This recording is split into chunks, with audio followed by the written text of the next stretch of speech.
Hello friends, তোমরা কেমন আছো? আশা করি সবাই ভালো আছো। আমি অনেক ভালো আছি। আমি যে শপে কাজ করি সেই শপেই আমি এখন এসেছি। কিছুক্ষণের মধ্যে বেরাবো, বেরিয়ে রেডি সেডি হয়ে তারপরে বাবার বাড়ি যাব জামাই ষষ্ঠীর জন্য।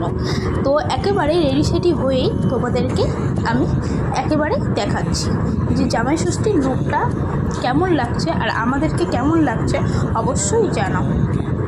ট্যানটানা, এই দেখো আমি জামাই ষষ্ঠীর লুক আমার আর আমার বরের কেমন লাগছে অবশ্যই আগে কমেন্ট সেকশানে জানাও। এই যে রেডি সেডি হয়ে গেছি, রেডি সেডি হয়েই না আমি তোমাদেরকে দেখাচ্ছি যে কেমন লাগছে। আর সেই দিন জানো আমি একদমই ভিডিও করতে পারিনি, বিকজ কেন জানো? কারণ জামাই ষষ্ঠীতে এমনি লেট হয়ে গেছে। কতক্ষণে বাবার বাড়ি যাবো, আর বাবার বাড়ি যাওয়া মানে আলাদাই একটা ফিলিংস, তাই না? বলো, তোমরাই বলো, যাদের যাদের বিয়ে হয়ে গেছে তারাই বলো। তারপরে জামাই ষষ্ঠীতে যাব বলে আমরা তাড়াতাড়ি করে রেডি হয়ে কিছু ফটোস ক্লিক করে ভিডিও তো সেই দিন একদমই তোলা হয়নি। তোলা যাও হয়েছে একটু বাবার বাড়িতে হয়েছে, এখানে একদমই তোলা হয়নি। তো আমি যতক্ষণ রেডি হয়ে গেছি ততক্ষণ আমার বর একটু রেডি হচ্ছিলো। তো আমি বললাম যে তাহলে আমি কটা ফটোস তুলে নিই। তো বললো ওকে। তো আমি কটা ফটোস তুলে নিলাম। ফটোস তোলা হয়ে যাওয়ার পরে এবার কিছুক্ষণ বাড়িতে সময় কাটিয়ে এবার বাবার বাড়ি যাওয়ার পালা।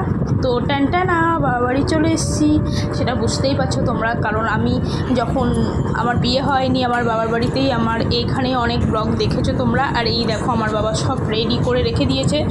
তো আমাদেরকে ষষ্ঠী পুজোটা করে আমাদেরকে খেতে দিয়ে দিয়েছে। আর আমাদের মেনুতে কী ছিল তোমরাই দেখে নাও। আর এই দেখো জামাই বলে কথা, জামাই আদর। আর ও আমাকে ওদিকে বলছিল আমি কখন খাবো, আমি বললাম খেয়ে নাও এবার। এই দেখো বাবা আমাদেরকে গিফটও দিয়েছে, আর খুব সুন্দর হয়েছে গিফটটা, থ্যাংক ইউ বাবা। আর এই দেখো বাবাকে বললাম বাবা তুমি অনেক খাটাখাটনি করেছো আজকে, এবার একটু ফটো তোলো। তো তারপরে বাবা আমাদের সাথে রাজি হয়ে ফাইনালি ফটোটা তুললো। তারপরে এইটা হলো মজার ব্যাপারটা হয়েছে আমরা না ভাবলাম বাবাকে নিয়ে ফটো তুলবো, হুট করে বাবা না পর্দা সরিয়েছে, আমরা ফটো ক্লিক করে নিয়েছে। তো ভাবলাম এটাও তোমাদের মধ্যে শেয়ার করি, কেমন হয়েছে যেটা বলো। আর এই দেখো জামাই খেতে বসেছে, তো আমিও তখন ফটোগুলো তুলে নিয়েছি। আর মেনুতে এইগুলো ছিল। থ্যাংক ইউ বাবা, আর এত গরমে এত কিছু রান্না করার জন্য। তো আজকের মতো এইটুকুই, টাটা।